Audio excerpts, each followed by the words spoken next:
All right, welcome to the morgue. Uh, welcome to the Matt and Andy morgue. And today we're going to talk about Scream.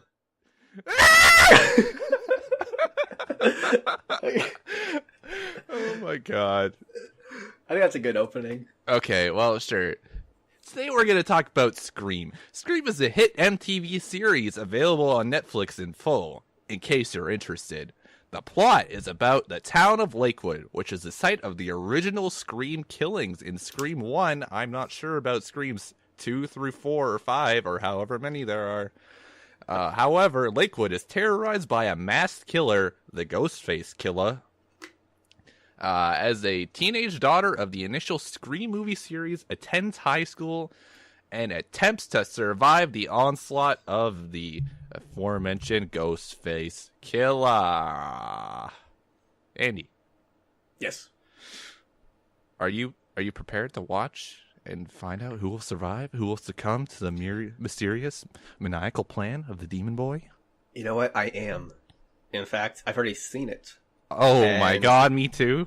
Oh my goodness gracious. Oh my god. What are your thoughts on Scream, the TV series? Well, I liked season 1. Mm-hmm. Despite any lack of interest in the characters or their well-being, I think the majority of the strength of the show relies on like there being interesting, this may be a minor spoiler, but people actually die in the series. They present the deaths in interesting ways, and often an homage to old horror movies. And I think what they failed to do later on was develop characterization. I don't know. We probably shouldn't go too deep into this, but I like season 1. I didn't really care for season 2 whatsoever. Yeah. Like, I would have been fine if they kept it as a one season show. 1 season series. Or I think we talked about this before, where instead of if they have multiple seasons, they should do a new cast of characters each time. Yeah, that's exactly what I was thinking too. Yeah, because they're not very strong characters to begin with, so I'm not really invested in seeing like a 5-season thing. It's not like Breaking Bad or like Dexter. Yeah. Like I don't really care about these characters' development. Well, it would And be it gets nice really if there was dumb. some, especially since they decided to keep them into season 2 as well. But That's true. the fact that they even decided to introduce a season 2 and they introduced a whole cast of new characters, it just meant literally like you're gonna be watching the same thing over and over in perpetuity. Yeah, Like, every season is just gonna be the same exact thing, pretty much. yeah. Well, like character development would be fine if they went that route, but like these characters are so dumb and bland to begin with that I don't really care. They're not even 2-dimensional; they're just 1-dimensional. I wouldn't say that for all of them, but definitely the protagonist, Emma. Yeah, She is so if she boring. even is the main character, we have no idea. Well, that's the thing, because like first season, she's definitely not the focus. I don't think. Yeah, Maybe I'm wrong, but I definitely don't remember her being the focus. Like a lot of bad stuff happens to her, of course, but the focus becomes okay. shifted on her in second season, where she's kind of she's the protagonist at that point. And even But she's then, so they don't forgettable. actually, they don't even like, they tease you with her past, but they don't actually go into detail or depth. They're like, they show flashbacks, but there's no callback to it later on. Like, they just completely forgot about it, or they didn't Yeah. have time for it or something. Yeah. So my general thoughts on the series before we Yeah. get too far. I like first season quite a bit. I think the strength of it was it's an MTV production, so I was expecting the worst. Like my standards were like super low for it. You're But expecting I was like My Sweet 16. yeah, I was expecting complete, teenager drama, Ashton just Kutcher. garbage. Yeah, exactly. Action and adventure, role playing. No, RPG. I said Ashton Kutcher. Oh, I said action adventure. Sorry. No. Well, anyway, but like I was pleasantly surprised with like there was actual gore. The writing Yeah. wasn't bad. Like nothing was like just groan worthy. Okay. And it kept me involved. Like I was like wondering what was going to happen next. It wasn't like it was nothing too crazy, and the twist at the end isn't even that great. Well, you but- tuned in every week, Thursday at 9 p.m. to MTV. Yes. You went Oh, to your yeah. mom's house to Yep. actually access the cable. Yeah, because I didn't have cable, so I would drive an hour just to see what was going to happen next. Okay. That sounds pretty good to me. Yeah, Second season, I didn't hate it, but it was extremely weak in comparison. Yeah, And I think that's where we disagree completely here because I thought season 2 was a complete goddamn mess. in terms of story, it's horrible, right? Like season 1 does a serviceable job. It's like decent enough, and you can follow along. Not that season 2 is not complex by any means, but it's just really stupid. Because they decided to stick with that cast of characters. I think they got themselves into a corner they couldn't get out. But I thought the feel of the show and like the writing was just as strong. Just the story was, if that makes any sense, the story was just awful though. Like dialogue wise, yeah, the dialogue was fine. Recall, but... like all I know is they had the weird like Halloween special episode. That that was dumb. No relevance and happened to be an hour and a half long. Yeah, that was really stupid. So I guess those are my general thoughts on the series. Okay, so you liked it, yes? I mean, you were begging me every day we do this podcast. You like send me texts. You like call me like 10 times a day. You're like, I'm just waiting to do this podcast with you. Well, I want to sing the praises of this series. I liked it overall, but it's not that great, and it's nothing to go out and see. But it's not horrible. Season 2 is a mess. I will agree with that. I would wholeheartedly recommend season 1 because it's interesting, and it opens up with a hot babe in a bikini. Good point. First and foremost, and there is a novel level of intrigue behind like each kill, and like a lot of those scenes are, like I said, in homage to old horror movies, and maybe even the Scream series. But I think I saw one, maybe I don't even remember it. Well, Scream is known for having like those like meta comments on the horror movie genre. Well, you say that, but I have no reference to that. Oh, okay. Well, like no knowledge.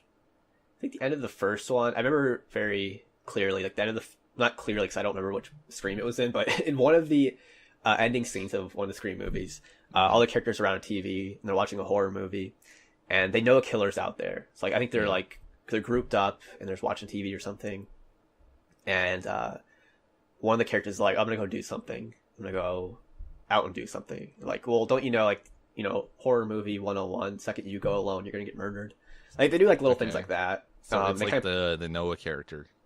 Exactly. But not annoying. Wow. So we should probably introduce the characters before we're running out of stuff to talk about already. It's been, 5 minutes? Yeah, give or take. All right, so the cast of the show. This is season 1 because I, for the life of me, cannot remember any of the characters' names in season 2, and I actually had to do research to come up with the names for this list. All right. That's not to say that they're all dead or whatever beyond season 1, but there probably will be spoilers. Should we? I don't even know. We probably said spoilers already, honestly. Yeah. There's gonna be spoilers from here on out. Okay, so we have Emma, the star of the show, the aforementioned daughter of the original victim of the Scream 1. Mm-hmm. Is the mom in Scream 2, 3, and 4? I don't know. Is it Emma Duval? Is that her name? That's the daughter's name. Yes. Yeah. All right. All the bad shit happens to her. There's actually no explanation as to why. Even probably into season 3, like I suspect it's going to be the big old twist. Yeah. The big old twisteroo. Noah is the nerd ass meta boy who has a the Morgue podcast. The Matt Manning podcast. He's like the worst actor in human history. Yeah. Audrey is his BFF, the goth emo bitch girl who is actually extremely personable, which I thought was probably the weirdest characterization choice in the entire show. Yeah. Because I don't know if you've ever been to high school, but those types of kids are like, they just sit in the corner and like draw people dying in their notebooks. Yeah, it's kind of a weird contradiction. Yeah, but she has so many friends, and she's actually like probably the best character in the show. Yeah, she intermingles with everyone. Like she has friends in every social group. Yeah, and yeah, it's really weird. Even though she starts off as the victim, like she's getting bullied. Remember? Yeah. Did she? Oh yeah, because she's a lesbian or whatever, right? Yeah, and they kind of played up as like, well, could she be the killer? She has motivation. Yeah, and so this is something kind of not related to that, but it's something that struck me off the bat, like in the first 1 or 2 episodes. What are you doing? What do you hear? Like jingle bells in the background. I hear that too. Hang on a second. I think it's just the pipes. Just water running through the pipes. Just dripping pipes. Okay. Anyways, something that struck me as odd off the bat in the first episode or two of season 1, how there is this weird balance of like social groups that all intermingle. Something that you would never see in a high school. Like the jock kids hanging out with the nerdy ass kids and the goth bitch. And then the main girl is not like turbo hot girl that everyone wants to hang out with. You know, she's just kind of normal. Yeah, she's just like the most normal, horribly characterized character in the entire show. Yeah. Well, that's a good point about the social groups where like the normal social cliques that you kind of tend to think about, like the goths and the jocks and all that stuff, and the nerds. That's all like those are like secondary social groups, but the real social group is like all of them hanging out together. Yeah. And it's not clear like how they became friends or why they're kind of thrust into the same situation. There's some sort of commentary on the meta-analysis or whatever you're saying of the Scream series and that being like a thing. Mm-hmm. But it's beyond me. Like, it doesn't make any sense. What were we talking about here? Characters? Yes. The badass boy, the Kieran, the guy with the big old thong who moves in and wants to bone Emma Stone or whatever her name is. Yeah. Brooke, the girl who looks like 35. She may or may not have huge fake boobs, but there is one thing that's confirmed about her character, Andy. What? She is, in fact, a living skeleton. What? Yes.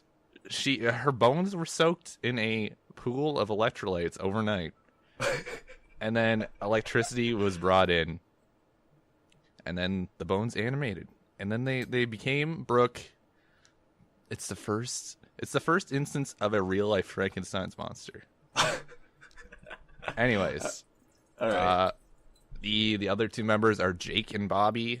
I cannot remember for the life of me which one is which, but one is a ginger boy, and the other one is like Freddie Prinze Jr.'s lookalike. Yeah, like a modern day lookalike. And I think that's about it for the main characters. Well, you have the teacher who's boning Brooke. Okay. Yeah, and then I think, that's pretty much it. The sheriff in season 1 is boning Emma's mom. Yes, that's right.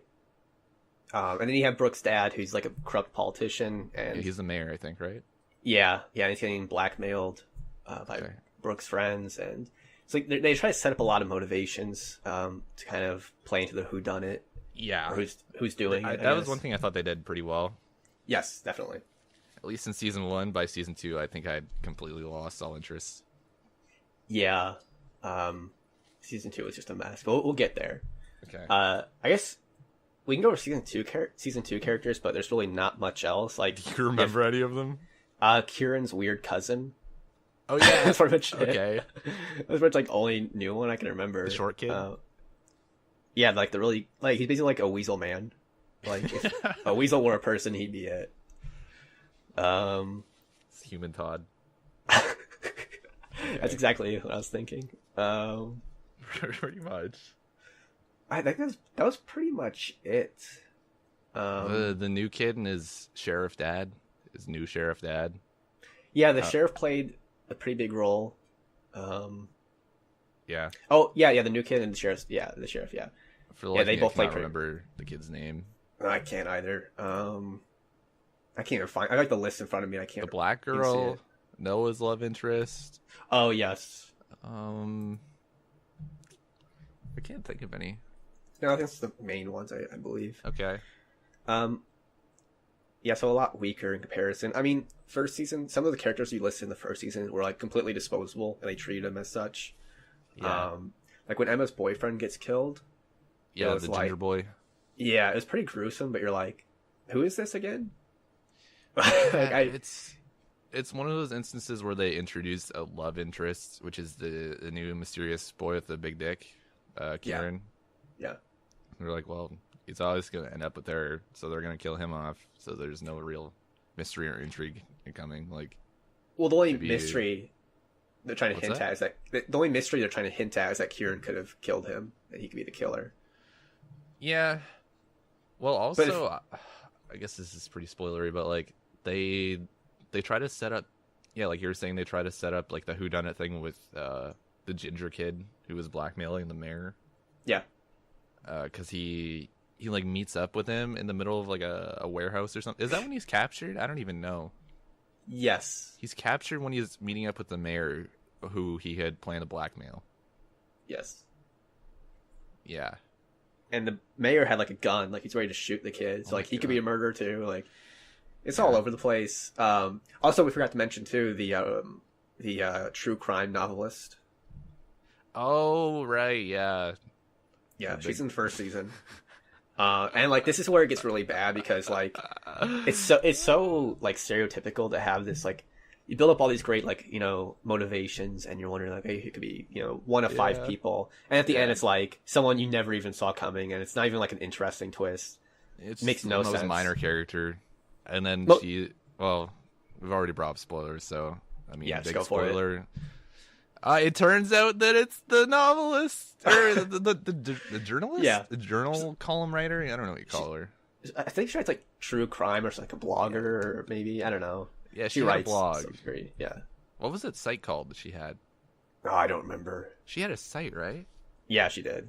And it was I the one think so. everyone was like printing out and going like, Yeah, oh yeah. Oh right, this makes a lot more sense. Okay, so she had a site that she would post shit to, yeah. and then they would find her articles like in people's houses or their apartments or whatever, and then the cops would like link them to the murders, and then they become new suspects. Hmm. Or am I thinking of a completely different show or movie? I think that I don't remember that happening. Really? Oh my god, what am I It might thinking have. of then? Honestly, like It may as Honest- well have happened. it may as well. The only thing I can Let's think just- of. Yeah, that's is- canon now. Okay, yeah. When you say that, the only thing I can think of is Dexter breaking into LaGuardia's house and like just stealing like 2 pieces of paper. And, like That's not what I'm thinking of though. I'm thinking of like the cops coming in being like, "You're a teenage boy who prints out true crime stories. You must be a killer type." yeah, they might have Okay. done something like that. Okay. Well, that's her. Yeah, she ends up as the killer. She's the weirdest motivation. Like she's related to, she's Emma's sister Yeah. and Stepsister? stepsister, I think. No, wait. Her full sister? Her full sister. Because Her full sister. no, I This think isn't it's just- introduced till later, but she's introduced as like the daughter of the whatever his name is. the Brandon guy. Yeah. Yeah, him. he's like the village Quasimodo who gets killed because he's ugly. Yeah. And he has like a thing for Emma's mom back when they were younger. Yeah. And I guess no, they'd be stepsisters, right, or half sisters because I don't think Emma's father was Brandon. Definitely not. It was introduced later on. Do you not remember this? No. It was introduced that like the dad isn't the real dad, and that's why he's like drunk all the time around town, hanging around because he's sad he lost Oh. out to the big bone boy Quasimodo. Well, how long were Quasimodo and Emma's mom together then? Because I don't know, Emma, like 10 minutes. but no, because Emma and the true crime blogger, or whatever, like they're like 8 years apart, if not more. Yeah, Like, I she's was in her, thinking, like, late- 12. I don't know. Maybe Yeah. she It's like they're late. conceives a litter of like puppies, and she just They age releases them differently. sporadically like throughout decades. Okay. Yeah, I'm not sure. I guess like we'd have like a timeline, but like who cares? If we look on Um, Wikipedia, there may be one of those really, just really Like a- bizarre timelines. I mean, Yeah, like a real life Noah Foster like God, mapped it out. Okay, so they're full sisters, whatever. Yeah. But yeah, so they just kind of spring that at the end. They're like, okay, yeah, they're related, and she's mad because her mom killed Brandon, or like inadvertently killed him. Mhm. So that was really dumb. But then you're kind of like, you're left with all these questions, and they left it off on a cliffhanger at the end of the season 1 that there's a second killer, so accomplice Yeah. of the blogger, which makes sense because like you're wondering like how she could have done certain things, and what her motivation would Yeah, be how for could a some of the tiny killings. girl lift up a fat lesbian girl onto Yeah, like a fan, like a ceiling Yeah. fan. So that is something that really bothered me, by the way. When she was hung from the ceiling, it was like a ceiling fan Yeah. in the initial scene, and then the next scene, it was like a light hanging from the ceiling. It wasn't a fan. That is weird. Well, Yeah. she initially got killed by she like put a noose around her neck and threw her off like the balcony, Yeah, and then like drug her corpse up and then hung her body around the ceiling fan / light. yeah. Yeah, it's like how did like a 110-pound woman do all this? Yep. So that gets answered kind of in season 2, but the answer is so dumb that you wish they hadn't even touched it. Like they just Wait, is it answered? yeah, her accomplice. Remember? Her accomplice. All right, we'll go to season 2 spoilers.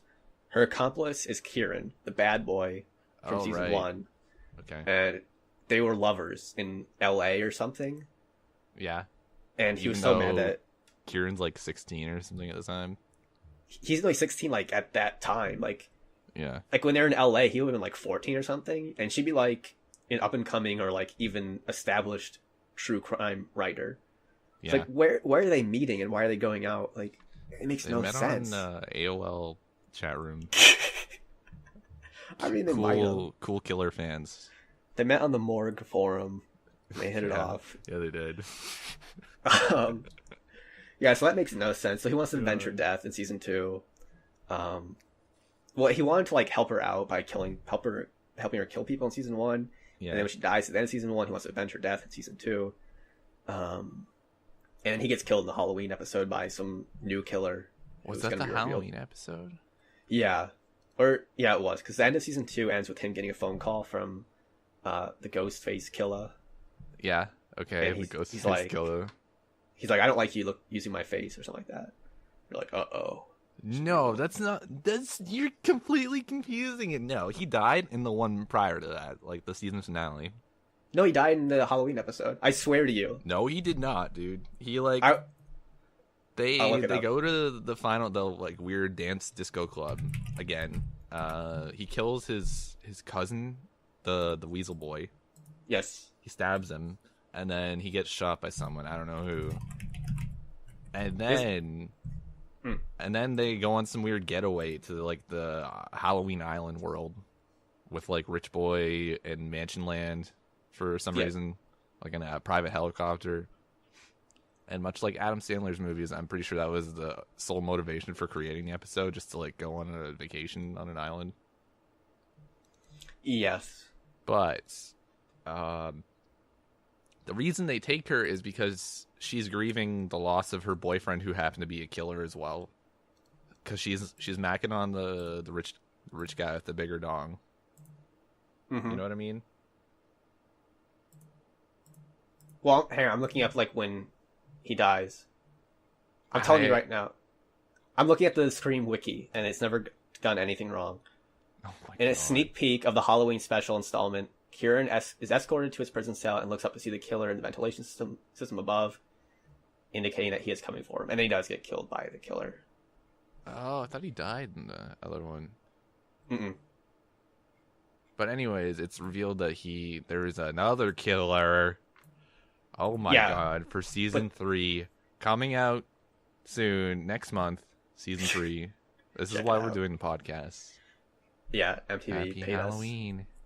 Happy Halloween! Well, the thing is, though, this third killer, he has no involvement with the prior killings, I guess. Yeah. So like he's just kind of his own entity. Some people speculate that it's Emma's dad. Which I find on kind of the Scream Reddit. Oh yeah, which I frequent quite a bit. Yes. And they're gonna be happy that I'm doing this episode finally. I kept telling them like, as soon as Matt gets on board with it, we're gonna do it. You guys are gonna love it. We're just I'm gonna waiting for the green light here. Come on. Can't just do an Andy podcast. No one will tune in. It has to be Matt and Andy. Well, I just can't go rogue on this thing. But yeah. But yeah, that's speculating stuff. I don't care about speculating about this series. Season 3, if season 2 is any indication of where the series is going, it's gonna be just worse than ever. A knife, actually, and a sight. Hell, I even heard he used a corkscrew. What? Oh my God! The killer is after Kieran.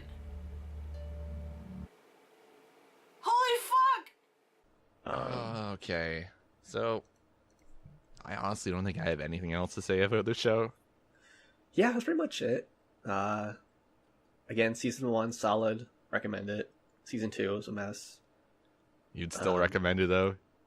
If you like the first season, you're like, I got nothing else going on, go for it. But I don't think it's the worst thing ever, but I don't know. It's so much weaker. Like Dexter, it should have just been a 1 season series. Yes. Yeah, definitely.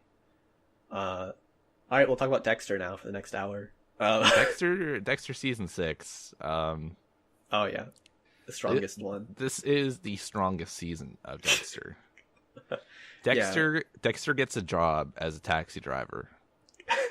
He drives around the city, picking up strange men, taking them to public bathroom stalls, and having his way with them.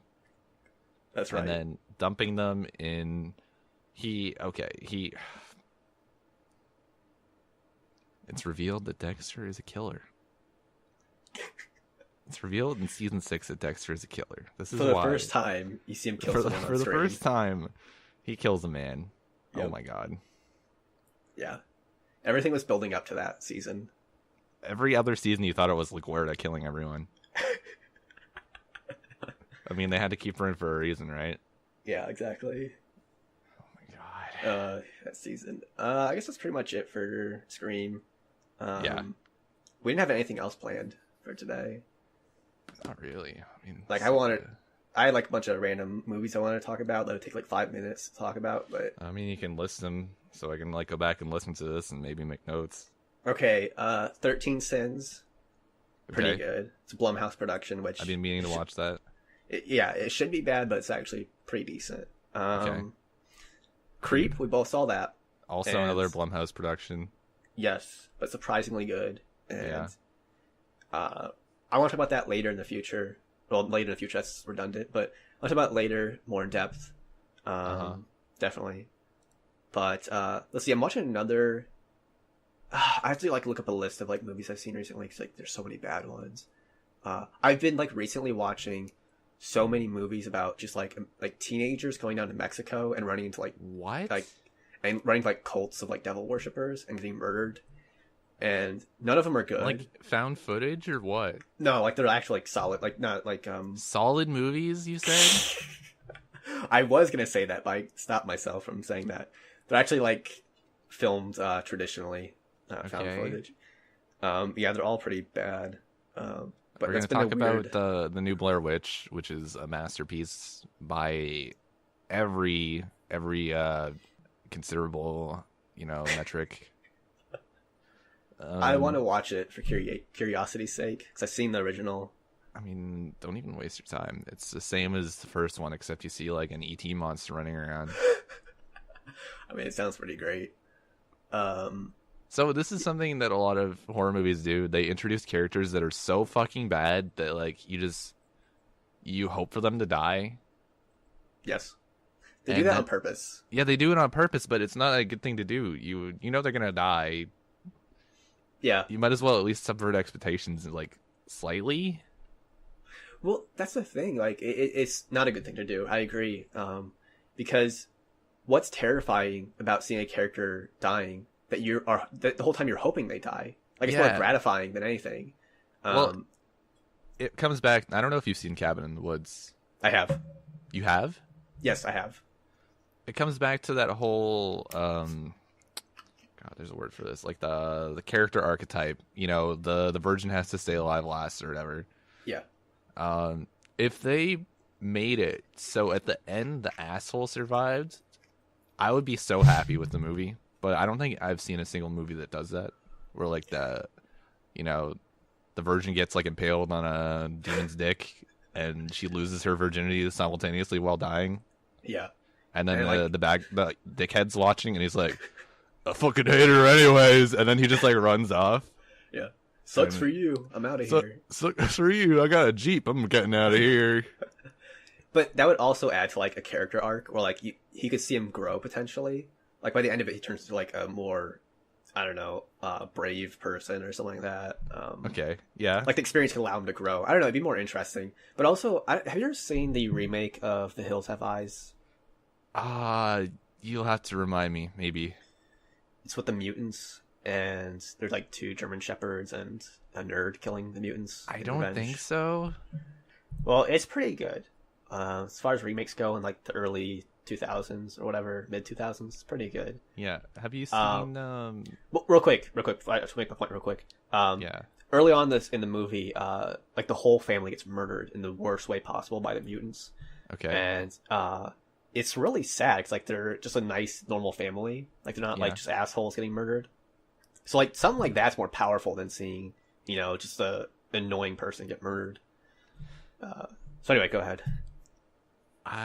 You've distracted me with thoughts of Fallout mutants They look devouring like a it. family. Yeah, that's what I assume. Yeah, Like mutant blue Quasimodo is just ripping the family apart. it's kind of like that. Yeah. I was gonna ask you if you've seen is it Dawn of the Dead remake? Yes.